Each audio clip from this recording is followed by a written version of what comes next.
Right, hello everyone. Welcome to episode 16 of Down the Pub podcast, brought to you by Wolves of Westminster. I am your host, Peter Simpson, who is contributor to Wolves of Westminster and runs the Haryan Gláeddyv channel. I am here once again with editor of Wolves of Westminster, Patrick Timms. Hello, Patrick. Good day, sir. I am also joined once again by Wolves of Westminster contributor Simon. Hello, Simon. Good evening, Peter. And we have Talk TV contributor and Wolves contributor Peter Barnes again. Hello, Peter. Other Peter. Hello, Peter. That's never not funny for me, by the way. No, I enjoy it too. It's not the first time it's happened to me either. Loads of groups I know people with the same name.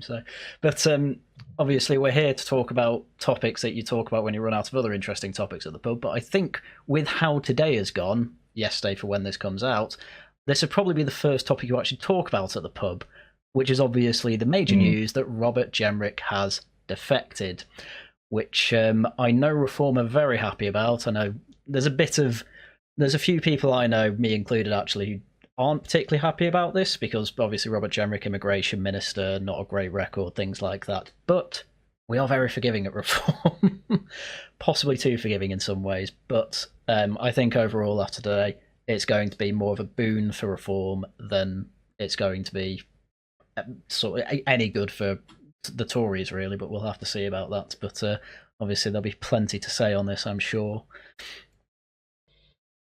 Well, yes, I mean, when we look at the rolling coverage over the course of today, it's been rumour followed by speculation and followed by results. And, it's for people in Westminster circles, people I'm speaking to, I mean, I think their whole playbook has played out. In the way pretty much that everyone anticipated that it would. I think it looks as though Mr. Jenrick has decided that I guess there wasn't much of a future left for him in the party, and this is someone who was a former leadership candidate, is also somebody who had been widely rumoured to be considering mounting a leadership challenge. But now he appears to have followed the power in the way that people do in these circles, and it appears as though he has decided to jump ship. Now, of course, Conservative Party leader Kemi Badenoch has put out a very, I think actually a very strong statement condemning this move, and she's basically said, well, good riddance. I mean, I'm not sure if that's exactly how she, I have seen it, but it's not exactly how she worded it. But she seems to be sending a strong message along the lines of, well, if you don't want to be here, then off you go. Exactly. I think there has been some criticism of how she's acted. People have accused her of just doing this kind of off the cuff, emotionally from her bedroom. I won't speculate where she was when she was. But I do think that much else she could have done, especially if we are to believe that she was presented, I believe, last night, according to the Eye. She was presented last night with evidence that Jenrick had a whole defection speech and a media plan all there. And this was sent to her, and there's nothing else she could have done, right? So, in a way, she has come off fairly well from this situation, even if I think this is ultimately a fairly damaging thing to happen. But it's not something that people couldn't have predicted, and I think she's dealt with it about as well as she could have. Yeah, I definitely agree. I'm just going to chime in. I want to just pick up on what Patrick said about the playbook. My big question for the day is, whose playbook is this? Because at the beginning of this, I actually thought Reform had rather kind of pulled a fast one on Robert Jenrick. I got him out of the game entirely. In other words, they couldn't take him because of all the baggage, like you said, immigration minister, not a good look to welcome that through the front door. So, but they needed him out of the way because he's an effective campaigner and a bit of a problem. The way that they could have done that was pretty obvious. But I'm now starting to think that Robert Jenrick has forced this issue because of the other defections like Nadeem Sahawi have gone down not great. So I think he was seeing a kind of narrowing of the window to jump. And he's forced this issue. I think it was actually planned probably for closer to May when we have the locals. I think that was a kind of the real kind of hit point.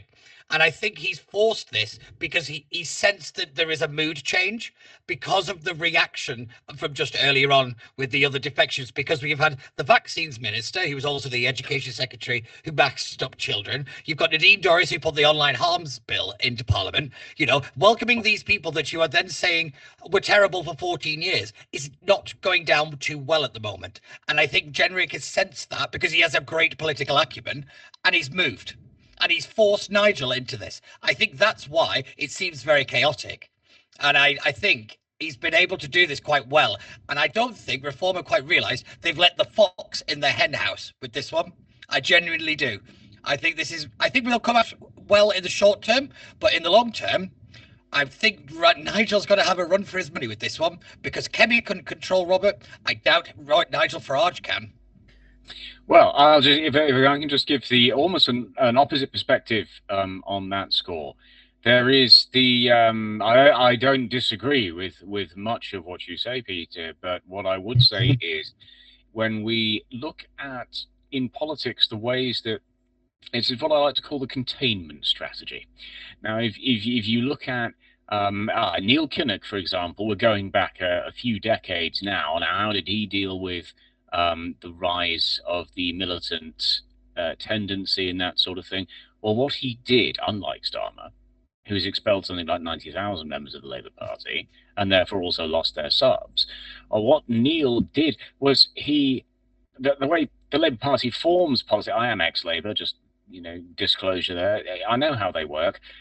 The best thing to do was to keep them in the party, keep them on side, and then they can put their silly policies on the floor of conference to be voted on, and then ignored, gloriously defeated. And they do like a bit of glorious defeat. That lot, they do. They kind of live by it.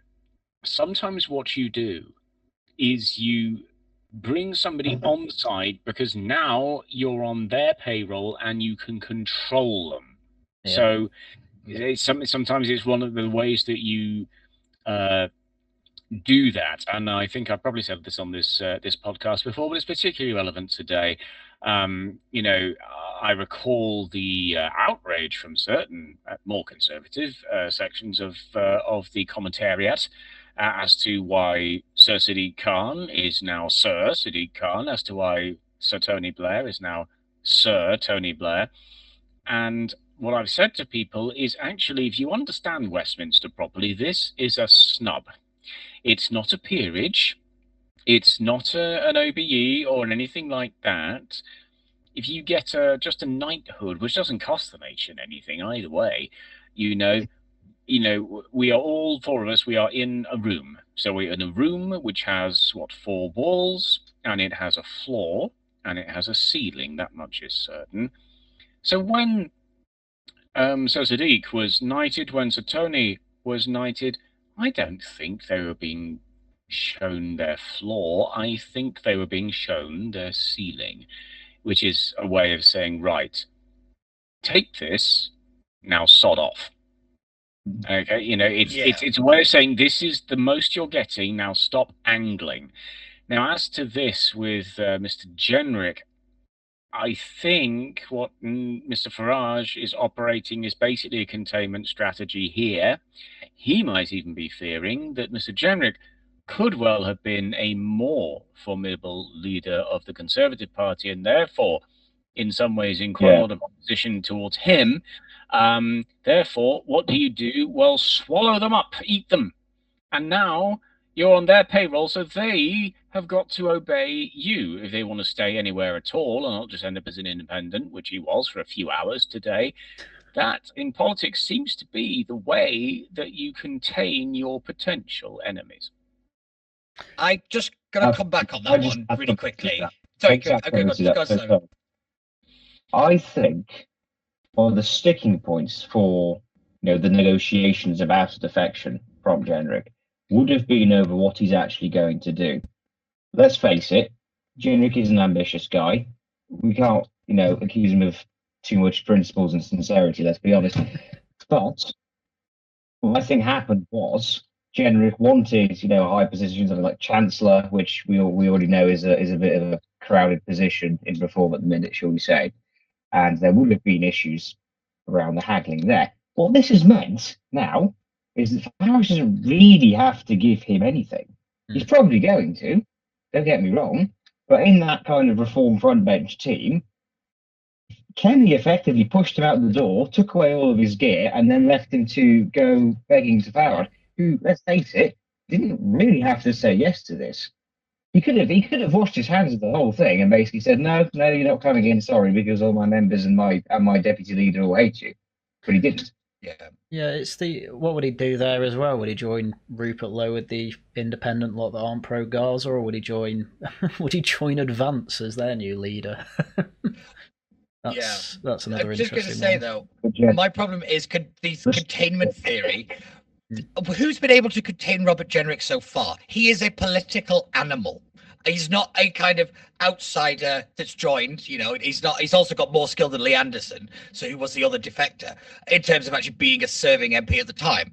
The problem with Farage is he is very delicate when it comes to leadership. I think that's why Rupert Lowe went. I think that's why Suella Braverman wasn't allowed in either. He doesn't like people that have a potential to show him up. And the thing with Jenrick, because he is a Westminster operative, he knows the levers to pull. He knows the people. He knows more of that than anybody else at Reform right now. I think this is a big problem if you're trying to hold the party together across some very tricky times coming up when it comes to policy formation, because he's going to go off on one, because he's done it with Kemi. He did it when literally his job was to keep an eye on old evil nasty Suella. He went and joined Suella. Like, you know, at no point nobody's been able to control him. It's admirable that Reform think they could do this. I just think that they've opened up a wound they didn't have to do, because I think the great thing they could have done, he will be a dangerous leader of the Conservative Party. But if he's out of the Tories and he's not in Reform, he can't join Advance because the hypocrisy is very clear for them.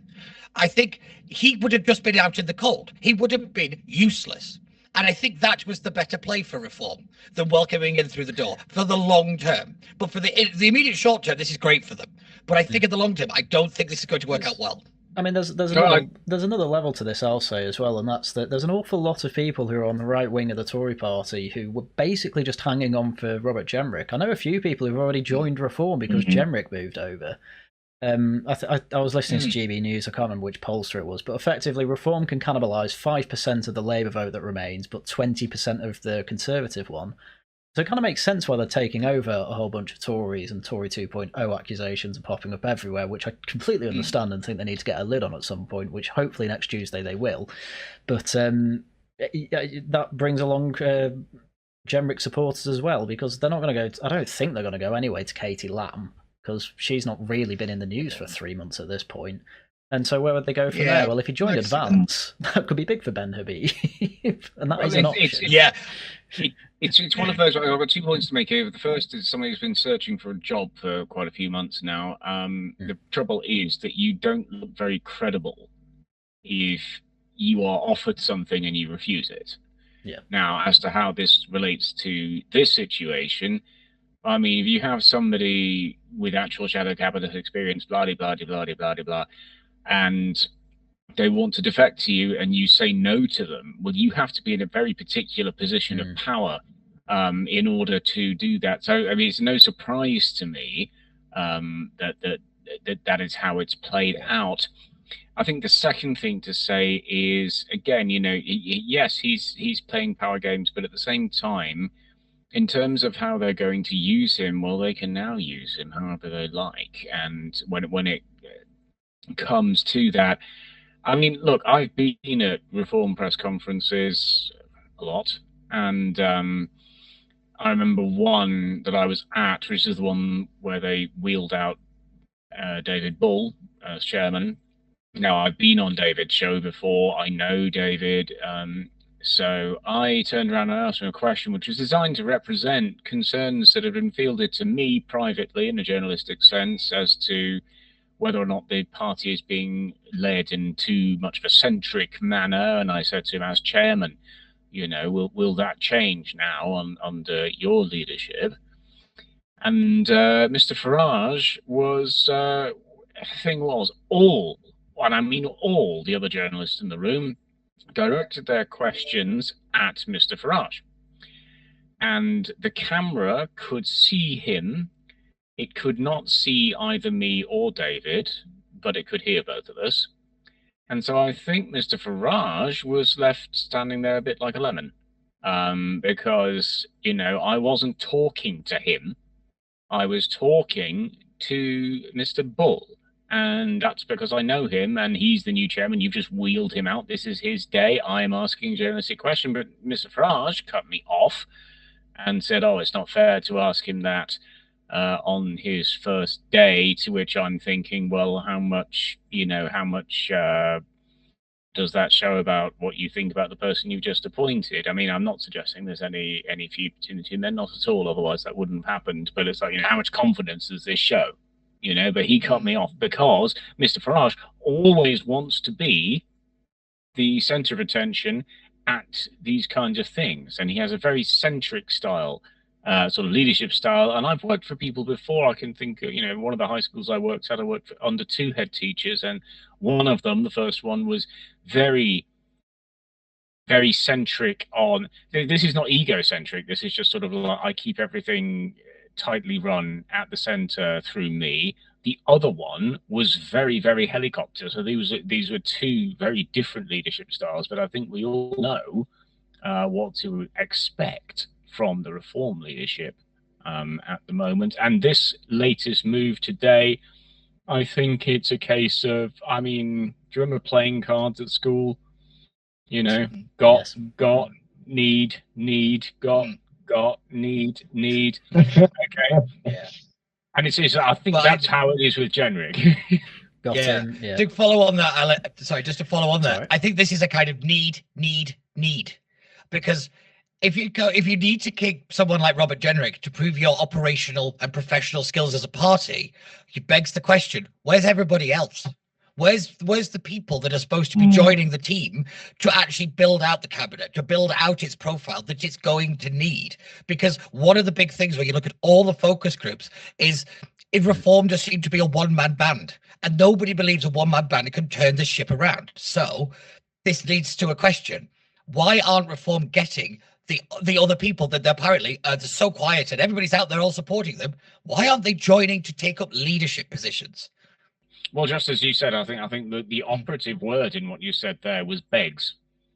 You see, in a different sense of the word, but yeah, sort of they're taking what they can get right now. Yeah, and I don't think that's particularly a strong position to argue you're going to be the next reforming government. If this is the point. I don't think Reform have led on any of this. I think they're kind of riding a wave, if I'm being honest. I think the mood against everything has always been to tear down the 2-party system. They just happen to be in the right place at the right time. And I think the way that they've letting in all these Tories is a sign of they don't know how to galvanize out of protest into government. They're still trapped in a kind of protest mode. They need to get out of that. And I think the kind of defection stuff doesn't help. But every time you say, well, Tories have had 14 years to sort this out, well, that means you've also had 14 years to come up with an alternative plan. And I think this is starting to dawn on them very quickly. And a lot of this kind of stuff that we're seeing with these defections is a bit of a dead cat to kind of deflect from, yet again, some very bad headlines, as in, where's the policies? Well, yes, again, it's just from like an inside of Westminster's perspective, I don't really see it actually having the legs that many people think that it does to actually change the things that they've got to change to get anything done. Well, yes, and we're having bad headlines from some of their local councils. I'll come back over that briefly, and then I should like to hear from the others. You know, this is the sort of thing that we see with, I don't know, I guess people are winging it, you know, and that's very much how this is going. But at the same time, you know, they're attracting a lot more success, I think, than even they actually anticipated, and therefore you know, they are winging it when it comes to this kind of thing. You're not going to say no if somebody like Robert Jenrick, the former cabinet minister, actually turns around and says, yes, I'd like to join you. You might know perfectly well that he's possibly only doing it for his own reasons, but this is politics. This is how it works. This is how Westminster works. Also, how Hollywood works, for that matter. No different to each other, really, in that sense. But really, you have a lot, I think, going on here that is sort of, okay, well, we'll happily have you, but you're now under our thumb. Which is probably an ideal situation. Yeah, I think just with these press conferences, when you look at people like Nadeem Zahawi joining, I think a lot of them are there effectively to fill media airtime. I think, like a lot of parties do, they understand that they have to keep up their kind of momentum and their dominance in that news cycle. So when you get someone like Nadeem Zahawi offering, even though privately I suspect many people don't really like him all that much, he's not going to have very much to do in the party at all.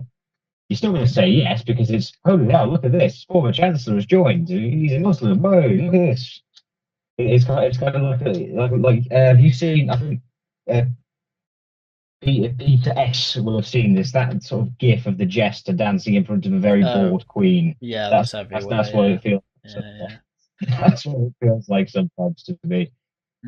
I mean, what the mindset I think Reform are in at the moment is, I mean, obviously today was very much winged, and it certainly did feel like with Nadeem Zahawi that, you know, is filling airtime, as you say. I think they're drip feeding all this until May, which obviously then you have your locals, because obviously, you know, poor Malcolm Offord, who resigned as a Lord today, which is quite big news, to lead Reform in Scotland. Nobody cares because of this piece of news. That's actually right. Yeah. There was a Labour MP defecting next week, which Farrow said like 3 or 4 times. Yeah, keep saying, well, it's quite. No one cares. It's quite clear that, you know, Nadeem Zahawi comes over. Oh God, that's not actually. You know, people aren't happy about this. We've got a Labour one, and then obviously you've got to wing it with Jenrick today, which, as we say, we think that was closer to May. But I think they were waiting till May for obviously bigger names. That gets you in the headlines. People want to vote Reform, plus all the foot soldiers who are throwing out leaflets and what have you in councils and from Wales and Scotland and things like that. So I think that was the plan. Obviously, Robert Jenrick scuppered that plan, either probably on purpose, who leaves printed, I'm going to defect, by the way, around the office, when you're planning very secretly, apparently, to do that. Who prints things anymore as well is the other thing, but you get the idea. It is one of those. I mean, they are quite lax with these things. You know, you've actually been into Number 10 or into the Cabinet Office or into HMRC or anything like that. They really are quite lax. It's one of those. When you go down to, for example, we go down to MOD caution, everyone there is EDV cleared. And when I say everyone, I mean the people serving up the burger, serving you coffee, cleaning the floors. Everyone is EDV cleared because the officers need to be able to speak freely. So I think a lot of the time people kind of get into this kind of culture of of being really quite lax about things, which is exactly the opposite of what you'd expect. But honestly, it does happen. The other thing I was going to say is that when I spoke to, actually I did speak to him, but not at this time. I was at a TPA event. I was hovering around next to Lord Hayward. Didn't know he was Lord Hayward, but I was. And he's a noted psephologist. He studies election trends. And now Douglas Carswell came up, who's taller in person, and said to Robert, is his name, Lord Hayward, he said, this was at the time when you had the independent group, and then they morphed into Change UK, and then they morphed into nothing at all. And Douglas said to Robert, he said, what do you make of all of this Change UK stuff? And what Robert said was, the thing is, campaigning when you're not one of the two main parties is an incredibly different beast to when you are one of the two main parties. And he said, you have people in there at the time, people like Heidi Alexander, that kind of thing. Well, they just didn't know how to operate when they didn't have a massive party machine behind them. And so now you have people like Robert Jenrick, who is already being called, and never mind your autocorrect, Peter B, but Robert Jenrick. That was, in my defense, that was a genuine autocorrect. I know that's his nickname, but that was a genuine autocorrect. I knew it was, but it's almost as though AI has done the campaigning for you.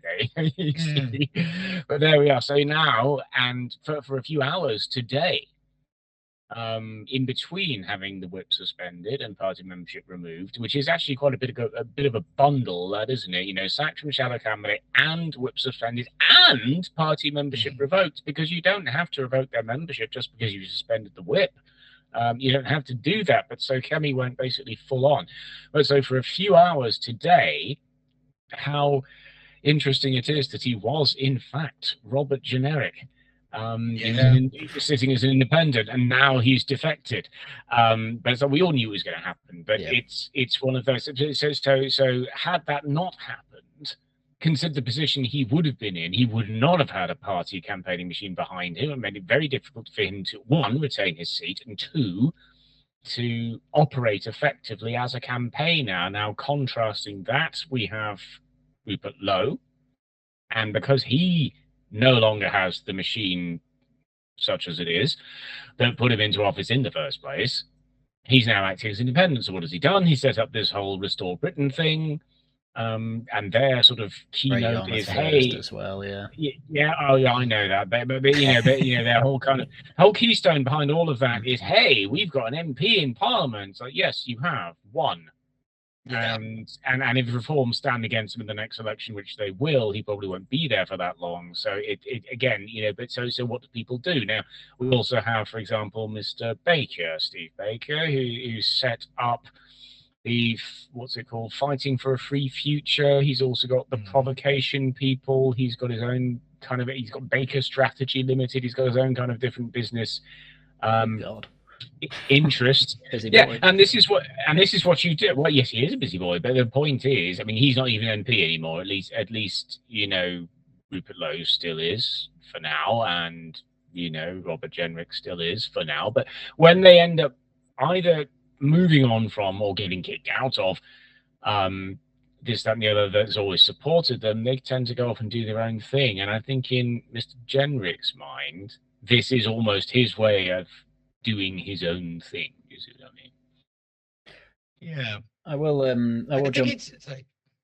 Sorry, I'll just jump in on Rupert Lowe there. Did you see his tweet today where once again Restore paid for 1,000 people to answer a questionnaire on who they'd vote for, and 9% said Rupert Lowe if he led a party or something like that? He tweeted saying, "I'll have a think over the weekend," implying that this time he's definitely going to start a national party. So he does this a lot. He teases a lot, and it always comes across to me as, I want a few more donations to Restore, please, while we make an FOI machine that goes burr. Well, do you know, I'll just, I won't be too long on this one, but I mean, I remember being sat there in Portcullis House, actually, in the cafeteria, and I was sat with, I won't name them, but sat with a couple of espressos, as I like to call them, i.e. Daily Express journalists, and part of the conversation was actually they were talking to each other, and they were saying, oh, we need a story. We'll put a poll out asking like a sort of what you might call a very obvious question for Daily Express readers. Like, what seriously, what do we think the result of this is going to be? It's going to be about 97% in favour and 3% against. That's what it's going to be. And then we'll generate a story based on our own polling, targeted our own audience. And I have to say, I did not take the view, I didn't say anything, but I did not take the view that this was proper journalism, really, if I'm being honest. But it does go on all the time, as Peter B will also be well aware. Yes, very much. But it is interesting with the Rupert Lowe situation, I have to admit, because I can't help but notice he's everywhere at the minute. He's not off the television. He seems to be back in the zeitgeist. Ben Habib seems to be back, like the revenge situation. It's like the sequel nobody asked for. But I can't help but notice that has come at a time that we're now seeing these defections ramp up and, reformers stepping up. Are they scared still of a very fragile base? because you had the whole Richard Tice, Isabel Oakeshott going to war narrative and the Civil War brewing, and then you've got the whole Layla Cunningham situation, and that's splitting people up. I still think they've got a big problem with finding a single cohesive thing that unifies them together that's not hating on the Tories. I think they're struggling to give a vision. Just as a very brief contribution there, because I'd like to hear from Simon again as well on this one, but I think sometimes you can tell when somebody is being everywhere because underneath they know that they're not actually anywhere. That's a fair point. Go on, Simon. I think they've got two things that do unify them, although I agree it is still a very brittle coalition, let alone the fact that, they still can't quite make up their mind on whether this is a economically sort of centrist party that wants to sort of level up the North, and to reuse that old dreadful little slogan, or whether they want to do the whole Thatcher thing again. But I think that unifying thing, like, it's immigration and it's Farage. It's kind of a redo of the Brexit coalition in many ways, which is not very sustainable. But these minor parties equally like advance, like insert Rupert Lowe thing here. Maybe by the time this comes out, we'll have to like edit in an AI of my voice saying whatever. It'll restore UK, or I don't know, something like that.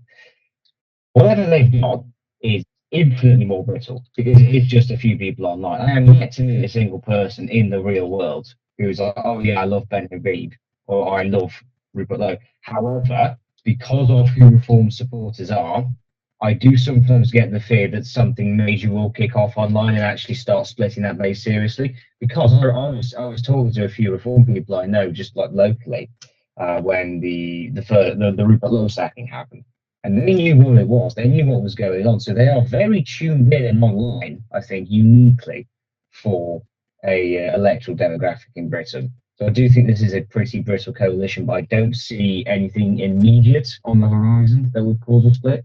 But I agree with you, Peter, that it is a serious risk for them. I mean, obviously, I keep a very close eye on both Ben Habib's projects and Rupert Lowe. One thing I'll say that they seem to be everywhere. I don't know if any of you have noticed, but they said for months that, I'm blacklisted from GB News and Talk.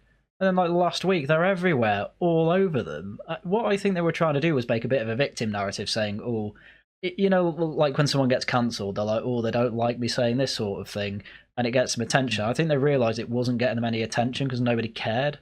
I will say as well, we say we don't hear people in real life bringing up Rupert Lowe. I mean, whenever I hear him on a Vox Pop, and whether it's positively or negatively about Rupert Lowe, they always get his name wrong. It's always Robert Lowe or something, or Richard. They always get it wrong. So even then, his staying power isn't too great. But I mean, another thing, we talk about Reform's economic policy. Is it going to be mega Thatcherite or a bit more red wall? I'm thinking that the same with Restore, because Rupert Lowe is a massive Thatcherite, but it feels like everyone below him's some sort of distributist or basically a Catholic communist. So I don't know what's going on there either. Yeah.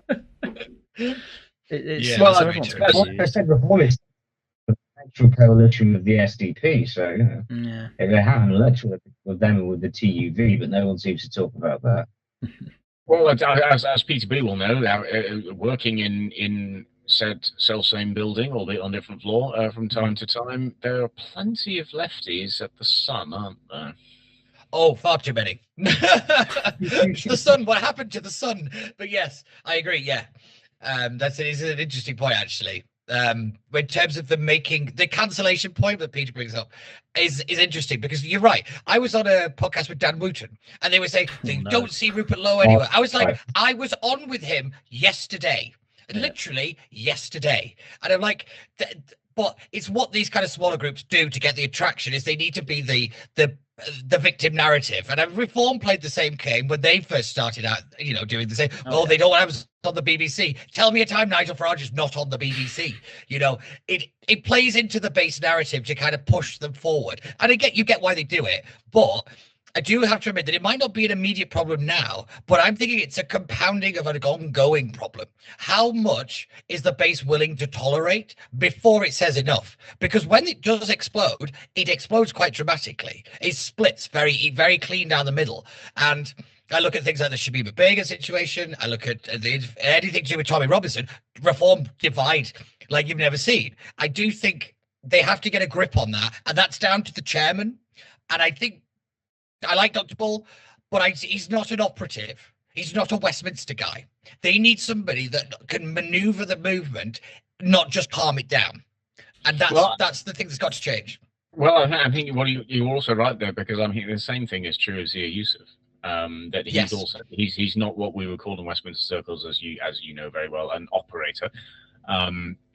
Indeed, we have, moving on slightly now, if we may, we have the fairly recent announcement from Reform that they intend to, well, they're going to have to do something to alter the Constitution, because if they want to be able to just, a bit like US presidential style, oh, look, where's Mr. Farage been spending quite a lot of his time lately, just appoint anybody to the cabinet who isn't necessarily an elected representative. And I mean, I was there at the press conference where they announced that. They teased that. So it does kind of make you think, doesn't it? But when you then look at, I mean, when was the last time we tried this? Well, Rishi Sunak appointed the now Lord Cameron as a foreign secretary a few years ago, and I mean, the trouble with that was that he could not answer questions in the Commons, which meant that he had to send a representative to answer questions for him, being a member of the House of Lords himself. Now, I can't see how what Mr. Farage is proposing on that level at the moment is going to be effective in the current constitution, which means they'll need to change the constitution. And once you do that, the nature of change is that you can't change it back again very easily. So if they get in with a sizable majority and they put that through, they rush that through, I mean, that could be seismic for the implications of who can actually answer questions in the House. Some people might say, perhaps this is not such a bad thing. That it doesn't matter whether you're an elected representative or not. You can be expected to appear in the House, the lower house, and you can be expected to answer questions. I mean, I don't really see any reason why you shouldn't be able to do that. So there might even be some low-hanging fruits from that tree. That's just my perspective. Yeah, certainly. That's killed me, doesn't it? No, it's a really interesting question. So well. Yeah, you did. I was like, it's a very good point. But no, it's an interesting one, because I look at the Blair reforms. I look at the Blair reforms to the Constitution. My old university lecturer used to call him a constitutional terrorist to what he did to the British Constitution. And I thought, it stuck with me. That phrase has stuck with me. It would be, again, another layer of hypocrisy to start doing the same thing. And I don't disagree that you can have experts and you can have anybody in the Commons. These little changes, I think, are fine. But if we're making it so easy to just keep changing the Constitution, what happens when a very bad person gets into power? Like cancelling elections, like Tony Blair. We have to have a much more rigid approach to this stuff. I don't really like it, but because I am a big believer in actually parliamentary democracy, but I don't think that our system is strong enough to deal with some of the big problems that we're facing, because it's all based on, well, no one would ever do that, so we didn't make a law to stop them. We now need a law to stop people doing things. Well. And you know what's very interesting about this? I think there are two kind of, whenever people have these vaguely intellectual conversations about the Constitution and reform, I think there's two very distinct traditions. You get the Dean Starkey type people, where I think people, Danny Kruger also falls, who want like a great repeal act, who want to kind of bring back proper centralised parliamentary democracy, which includes also stripping away the elected bodies in Wales and Scotland. And then you've got people like Farage who actually also want a strong central executive, funnily enough. They want it in the American system. What I think a lot of people forgot is that under Tice, it was very much reform policy to abolish the House of Lords. And now we get this kind of competing narrative. On one hand, we might want to abolish the House of Lords or reform it at some point, but on the other hand, we're going to, use the House of Lords to have appointments made from outside of the House of Commons into cabinet. I don't think they've quite been straightforward on what the actual plan is there. Well, it's because the plan is evolving. is the short answer. And it's one of those where when it's expedient for you, you go with it. When it's not, you don't, which is actually quite a leftist worldview, if you ask me. That's in its own way, and there's a lot we could unpack there that we don't have time for. But I think really, there's this kind of notion amongst people that okay, if we can play the system this way, it'll get us somewhere. But I remember the classic old line from I can't remember if it was Yes Minister or Yes Prime Minister. It was one of those where it's nobody kicks away the ladder that got them to where they are,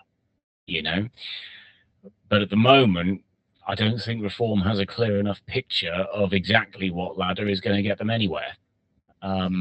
So because of that, you could expect fairly cloudy policies and policy visions at this time. Well, I mean, it's where I was going before, and then we moved on to another subject. But when I said I reckon till May it's going to be a drip feed of, because obviously the cut-off point for defections now is the May elections, as a sort of, you are joining us before we get this massive victory that they're expecting, which it might not necessarily be massive. They might come second in Scotland and Wales and win a load of councils. It's not necessarily huge. I mean, it is huge compared to the fact that obviously it was Tories and Labour everywhere beforehand, so let's not play that down.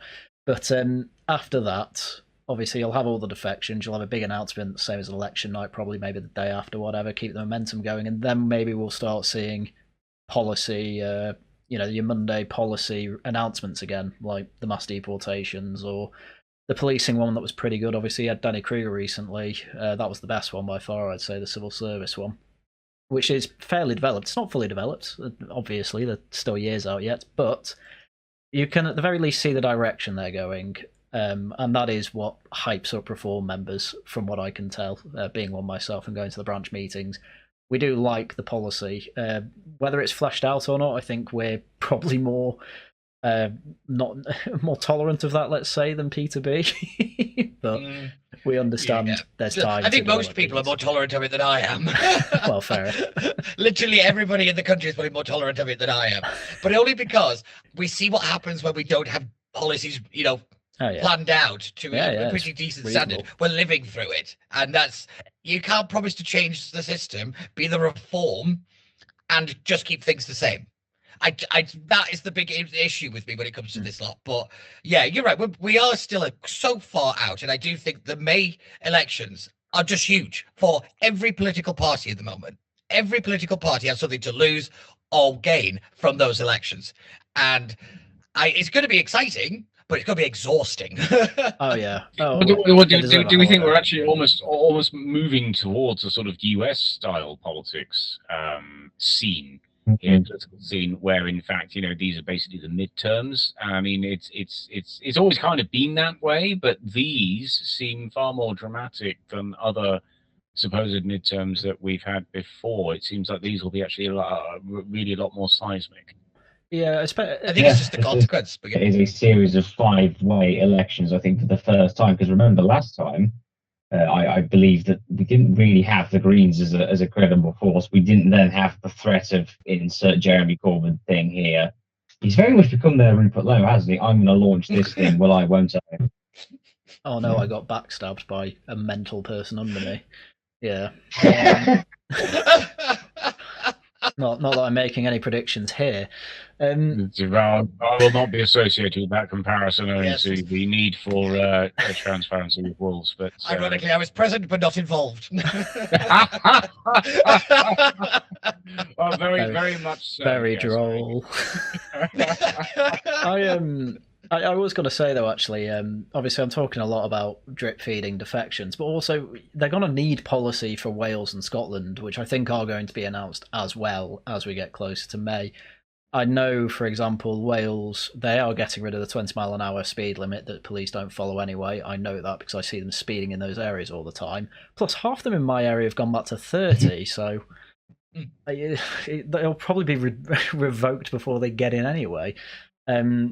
in Scotland, they'll probably completely change how send works, make it close to the Welsh, should reform win, obviously, I mean. Because Wales seem to do that very well, and in Scotland, if you want to review your PIP, you just click a box saying, yes, I am still ill, and you still get the money, because God knows what the SNP are doing. Thank you, Max Tempest, for letting us know that. But, what else is there? It depends what else they control. Well, they control the NHS, so that might be an interesting one for reform, and one that, I'm more on the P2B side of toleration for, can we know what you're going to do with the NHS, actually? That could be quite interesting. Plus, you need it. Yeah. Can I just nip in on that one? Is to do with PIP. Just very specific, because I'm applying for PIP at the moment. Okay. And just today, I received a very big paper application thing.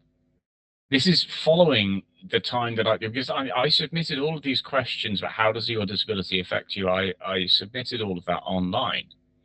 And now they sent me a paper version of what is basically the same thing. So I ran up and spent ages on the phone saying, well, I spent ages on hold, actually. But then when I got through to them, I said, do I have to do this? Because I've already done this. All of these questions look very, very similar to what I've already filled in online. They said, oh, no, you don't. So I said, oh, so I can just chuck it in the bin then? He said, oh, yeah, fine. And I said, well, how will this happen? And they said, well, because various different systems don't talk to each other.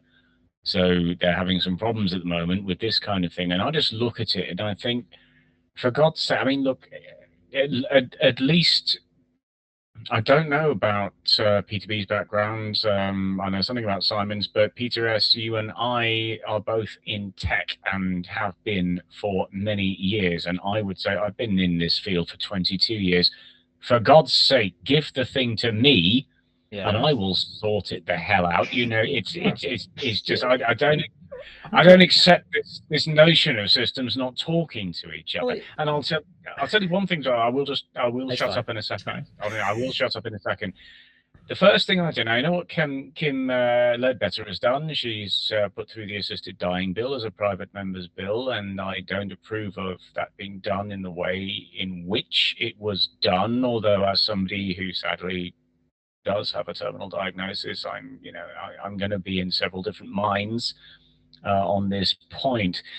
But I can tell you for the fact, the first thing I would do if I were a backbencher and I could put through a private member's bill is I would be saying, why on earth is it the case that you cannot be registered at more than one GP surgery at once? Why does this make any sense? Is the problem that the systems don't talk to each other? Well, if that is the problem, like I say, give it the hell to me and I will sort it out. There is no excuse for this. But so now what we're talking about, I guess, is disabilities and claims for various things and sillinesses about the system. And perhaps those are the kinds of things that might also appeal to reform voters, is just the lack of common sense in terms of getting things done. Now, I think if reform wants to get somewhere, or even if the Tories want to get somewhere, that in fact this would be these things that are practical things that matter to real people.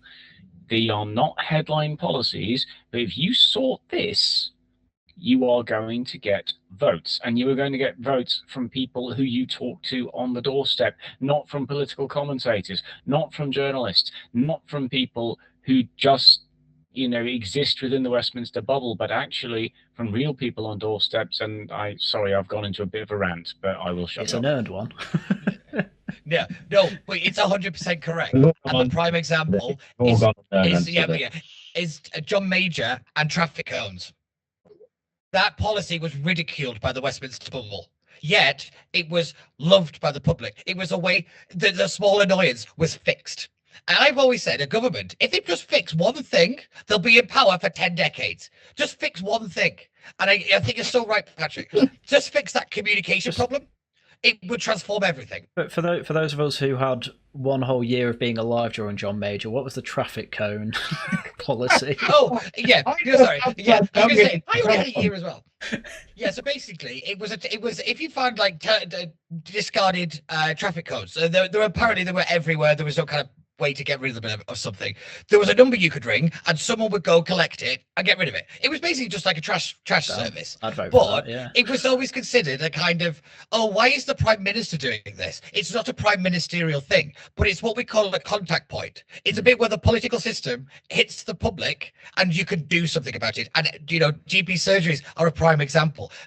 The fact that we lost prisoners because they still use paper systems. Oh yeah. That's one of the reasons. Yeah. Yeah, we spent a fortune on modernizing and digital. I would like to know on what. But yeah. Yeah, Dominic Cummings tells you we were getting NHS data through fax machines and things like that. Oh yeah. Yeah, it's everywhere. It's crazy. Yeah. 30% of GDP on that stuff is ridiculous. Well, I do remember fax machines. I remember being expected to set them up and maintain them. Never mind anything else. But Simon, sorry, you were saying.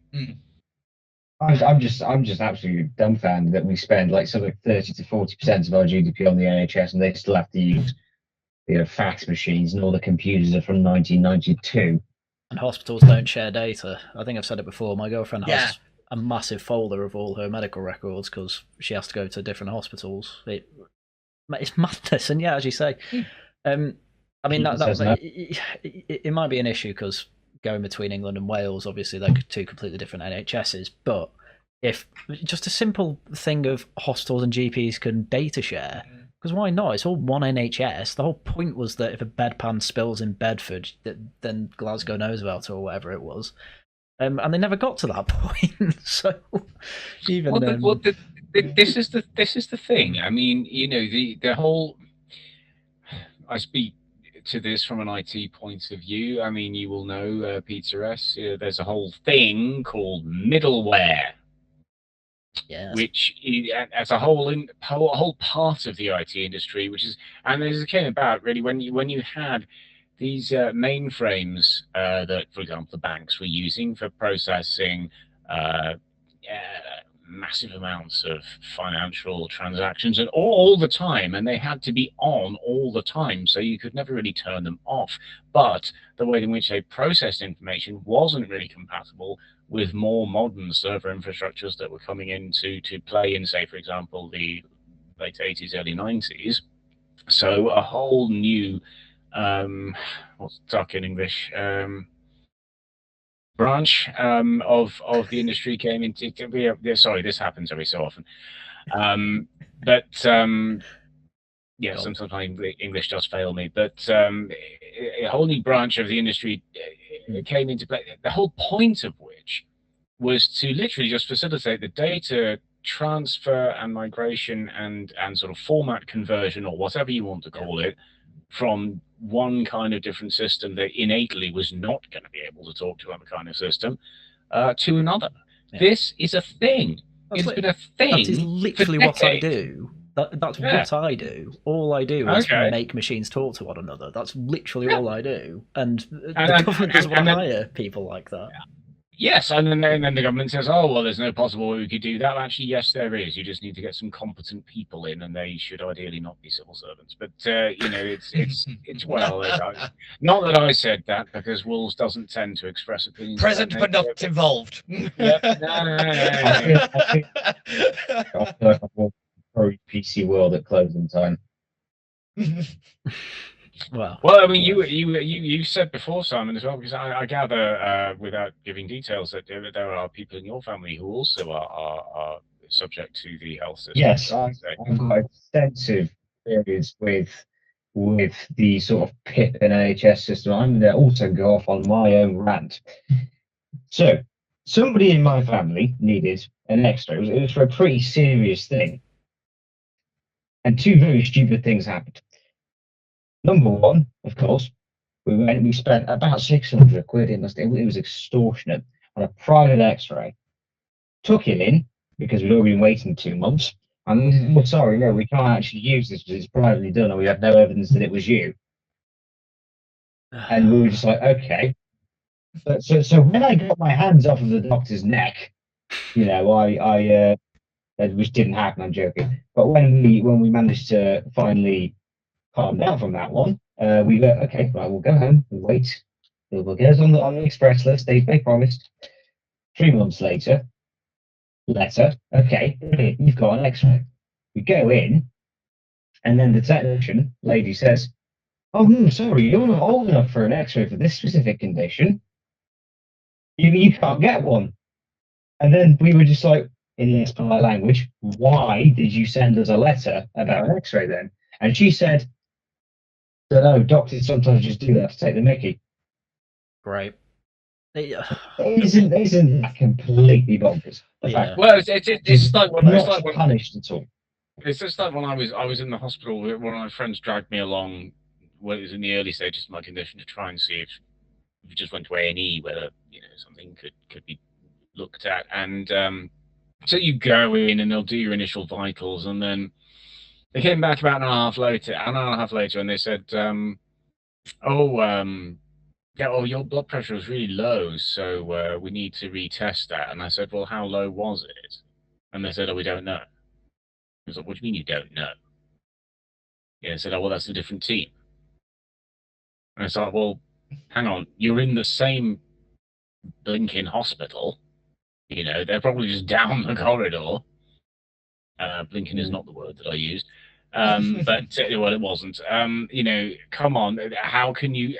And then there was the time they were doing lots of tests on me, and the test they did was for, well, this one at least was for Hep B, Hep C, and syphilis. I was thinking, I wish I was had that. all three. Yeah, I wish I was that sexually active. Is the point? But But my point is, they then lost that test result, so now I don't officially know whether or not I have syphilis. I mean, I shouldn't laugh really, because it is awful. I mean, to provide balance to this, I have had a good experience with the NHS. When I sprained my ankle after I got fat and played football before I warmed up properly, and spent overnight waiting for my ankle to balloon because I thought, oh, I'll be fine. No, I nearly fainted from the pain in the morning, so my dad took me to A&E. In and out, an hour, something like that. It's not a cast anymore, is it? It's one of those boots, and I was out of there. And I said to my boss that morning, probably going to be all day. You know what A&E is like, and then I was back by, 10. I think the funny part about that one is that obviously when you're checking and it's like, what happened? It's like, oh, I was playing football. When my dad heard that, he said, oh no, say you were saving a baby or something. You'll be looked at quicker. But luckily, I'm seeing from the messages. I think it looks like Peter B needs to bow out at this point. Yes, I'm on talk, literally, to talk about the things we've just spent the last hour wonderfully talking about. So I'm going to steal all your very good points and talk about them as though they're my own. Well, then we shall discuss royalties later, sir. Yeah, sorry, present but not involved. Thank you again, chaps. I will see you all very soon. I'm going to have to go. Bye bye. It's all right. Bye bye. Catch Peter B yesterday then, for when this goes out. Keep falling on. I mean, if you've got time, I suppose we can now cover the West Midlands police issue. Yes. Yeah. Quickly. So, people that don't know, because we just spent an hour. Well, no, we didn't. We spent about 40 minutes talking about reform and Tories, and then 20 minutes complaining about hospitals. But the police also aren't in good nick either, on the pun. I think that's a pun. Because obviously, this has been going on for months, it feels, at this point. Last year, I think it was a November match, a security advisory group with West Midlands Police came to the decision that Tel Aviv fans from Israel should not be allowed to watch Aston Villa for Tel Aviv to play away in a Europa League game.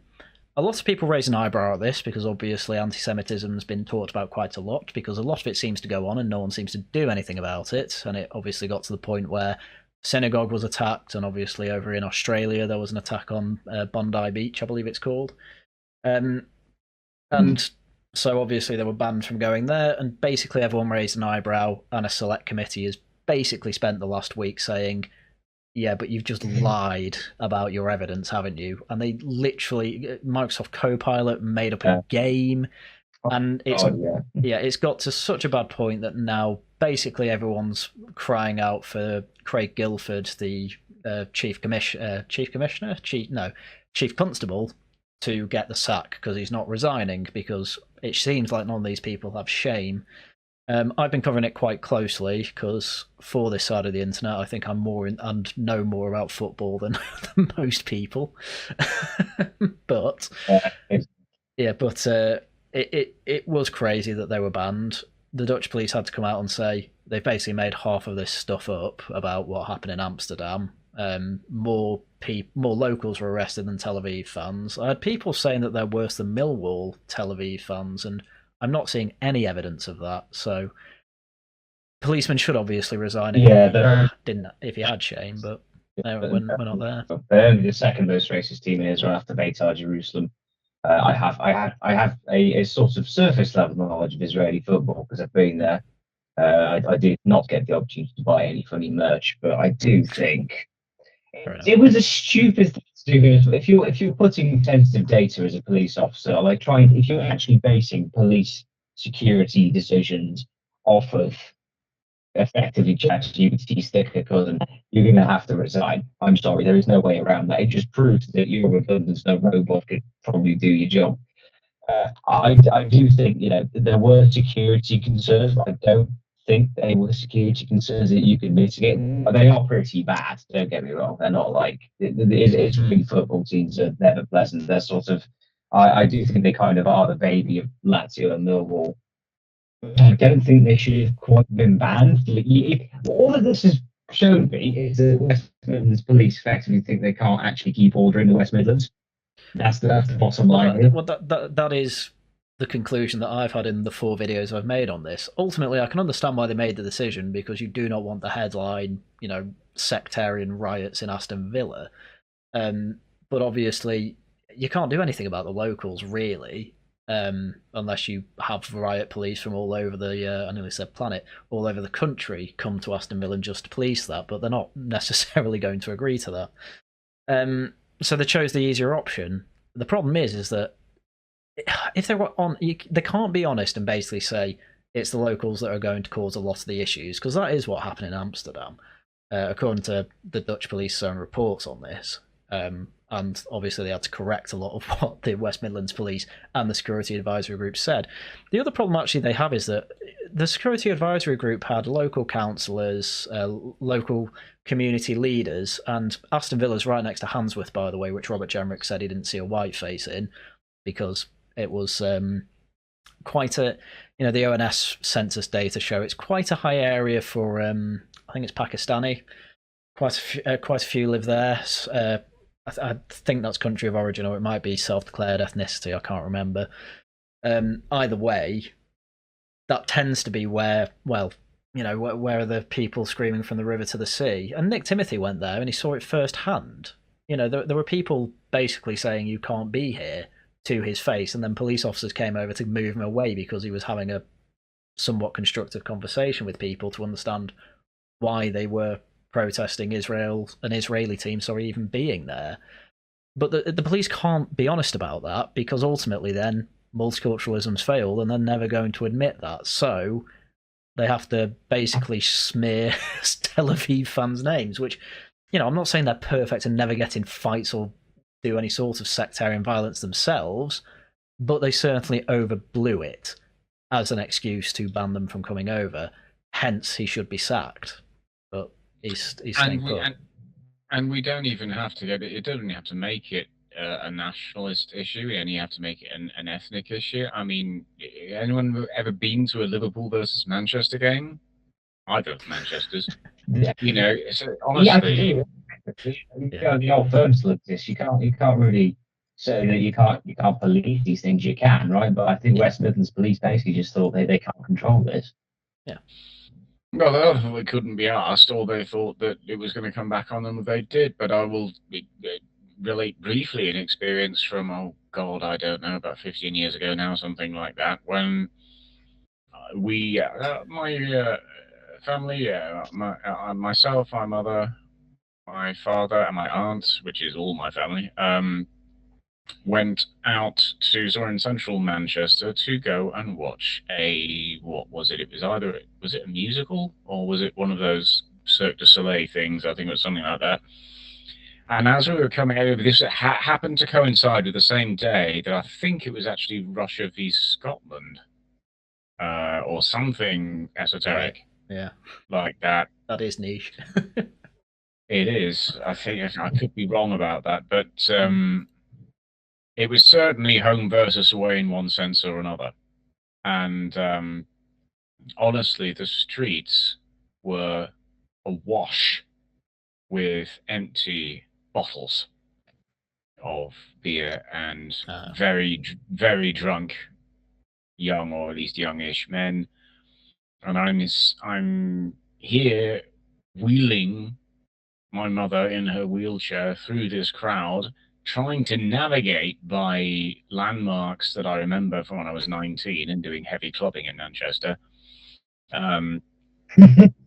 And also not just, you have to learn the ways of how not to appear threatening to other young men who are drunk and or high or whatever it is, and managing the situation. My mother says to me that she doesn't want to know where I learned those skills, and she is quite correct, because she doesn't want to know where I learned those skills. But my point simply being, well, we got there and we got home, and there was 100 quid for a taxi because people weren't, taking on normally. The railway lines were closed.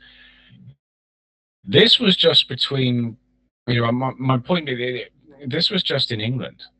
Okay, so it's more a case of saying you just have to. There's no point saying, oh, Tel Aviv, or whoever they are, various people, versus. I mean, you get this anyway. Is my point. You get this anyway. It doesn't really matter where it comes from. You will get it anyway. This is football, and I'll shut up. I will. I say, there's a phrase I always remember from, I don't know if either of you've read the Alexander trilogy by Mary Renault. This came out in something like the 1930s. It's very good. And you have? No, I don't think I have not. No. No. There's a very good line that's that one of the characters speaks in. It's actually fairly on in the first book, and the line is, "Men who have earned no glory of their own are content to be proud of their cities through other men." And when I read that for the first time, I thought to myself, yep, that sounds like football culture to me. Yeah, pretty much. I mean, I obviously have been to football matches, not turned violent. Yeah, I was going to say, but you're right. I mean, the rivalry between football teams is crazy. There's always big police presence at derbies. I know Leeds United fans call Manchester United fans scum, which is very funny because one of my friends is a United fan and was getting a taxi in Leeds, and the whole time the taxi driver was just referring to Manchester United as scum. And he obviously kept quiet that he was a Manchester United fan. So, but well, we're from the same part of the world, and I can't remember the whole bit of this, but I do recall one of the chants being, if the Sun has, perhaps not the newspaper, I mean the lad, has expressed anything vaguely supportive of Stoke fans, it starts with, "Wash your mouth out, son, and go and get your father's gun, and do something or other to the clayhead scum," and that kind of thing. It's and then there's a fourth line that I can't remember, but I'm well aware. But football hooliganism here, it's not been the same since it was in the certainly 70s, but even in the 90s, football hooliganism was still going on a bit. But it would have been another level, I would imagine, with locals around Aston Villa and a load of Israeli Tel Aviv fans coming about, because it happened in Amsterdam. People were thrown in the river. I don't know if there's a river near Aston Villa, but is Birmingham one of those places where the canals are all under the roads, something like that? But or they're all underground anyway. But perhaps some people were thinking, given that after the Hillsborough inquiry, obviously the Sun was thrown was shown up to have not reported honestly, and to have collaborated with the police, and perhaps some of the police were thinking, we don't want this to turn into the next Hillsborough. Yeah. Oh yeah. As I say, I understand why they did it. They just clearly weren't honest about it, and I think it's because they can't be honest about it. And I suppose that might be part of the reason why Craig Guilford's not refusing to budge, because everyone kind of know, or you would hope. I don't know if you'd hope, but I would imagine that people would know that he's put in this position of, I can't really say multiculturalism has failed, but that's what has happened here. And I'm refusing to go over it, but still nobody's kind of addressing that elephant in the room, which I guess is why my channel's been going on about it for 5 videos straight, because it's absurd to me that a police force, any police force, would lie to the extent they have about information they've received, like, because they've admitted that some of it came from AI, and I don't think they quite admitted that they made up what happened in Amsterdam, but with so many people coming out saying, yeah, we're finding several major pieces of misinformation in your summary here, what were the security group doing? They don't want to then say, yeah, we lied because multiculturalism failed, so instead they're just pretending they've done nothing wrong. And it comes to a degree of, are they just so used to lying that they have no shame now, or are they trying to get other people to ask questions they can kind of indicate, yeah, maybe the problem is to do with the local community. But then they also, can't say that because they talk to imams and things like that. So yeah, it's a tough one. Well, yeah, but there's also, as we were talking about before, about different departments not talking to each other, and sometimes that's because they don't for operational reasons, and sometimes it's because they don't for cultural reasons. They had security people who had experience of this. They might not want to talk to them anyway, and you do get this even in the same building. So, you know, it then becomes a case of saying, now, if I were the manager overall, actually, one of the chief constable or the chief of police or whoever it is, who is actually in charge of this, I'm wanting to know if this information is brought to my attention that this is going on. I want to know who wasn't talking to whom. I also want to know why. And I want to know how it has come to be the case that people didn't think they could talk to each other, when by all accounts they should have been. So then what we end up with is a situation where I think people almost sort of just thrown up their hands and said, oh, we obviously can't possibly deal with this. I said, well, who's not dealing with that? Oh, wait, it's supposed to be you who is. Although maybe then you will get the comeback from other people saying, well, from the same people, in fact, saying, well, there's no way we possibly could. And so, you know, you and I, Peter, are both diagnosticians, we're both troubleshooters. So you end up coming back to that and saying, well, how has this come to be the case? And why is it still the case? And why has nobody done anything about it? We have to resolve down to the root issue here. And it looks to me as though the root issue is that people don't trust each other and they don't talk about these kinds of things.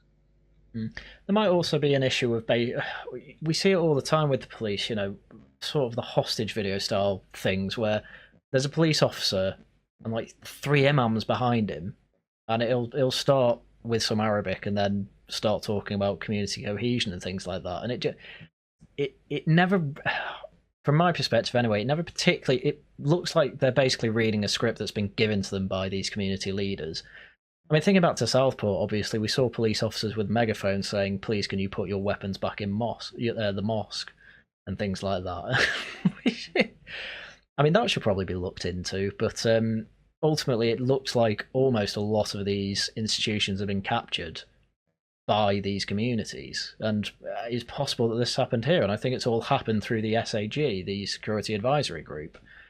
Because, as I say, it's local councillors who are on it. You know, one of them was the independent Gaza MP. I can't remember his name. Something Khan, I think it was. And And obviously they were celebrating it. And then when they celebrated the fact that Tel Aviv fans weren't coming, they were saying, we've got to go further. No Israeli sports teams in Britain whatsoever, because they found mush and kept pushing. So luckily that's not got anywhere. But now you've got a select committee full of... it was quite funny. I saw the clip of them all saying, oh, state... stating what's it called? Their background, interests, I think it is. And basically all of them are Tory friends of Israel, Labour friends of Israel, which I did see Politics Joe basically put that out as the title. Oh, they're all friends of Israel, and now they're having a go that Israelis were banned. It's like, yeah, but that doesn't make them wrong, does it? And so maybe that's what's going to push back against this. But it's a very, very complicated issue for any police chief, and he's found himself in a bad position for it. But frankly, he's lied about the information he had, and so should resign for it, but he won't. And now we have to wait till he's sacked after a meeting on the 27th of January, I think it is. So it's really frustrating me because I'm fed up of not being able to trust the police. Actually, what is going on, right? When you have the second biggest city, no evidence can be collected, it's completely broke, and the police aren't even confident they can keep order in it. I think it's mental. And a lot of people that say, oh, Britain's broken war, I think Birmingham, quite frankly, if I went to Birmingham as a foreign tourist, I think, yeah, you haven't got a lid on these things. So there you go. Yeah, that's what it looks like. And that was Jenrick's point about Handsworth, wasn't it? So take from that what you will. And I think that rounds up all the stories of the day nicely as well, since he's now in reform. But right, I think with that, yeah, that'll do it for this slight bumper episode for this week. So I'd obviously like to thank Peter B for coming on, but he left before. So thank you, of course, Simon, for coming on. No problem, you're welcome. It's all right. And of course, thank you, Patrick. Very welcome, sir. All right. All right, that was everything we had for you for today. So once again, thank you very much for listening. Until next time, goodbye.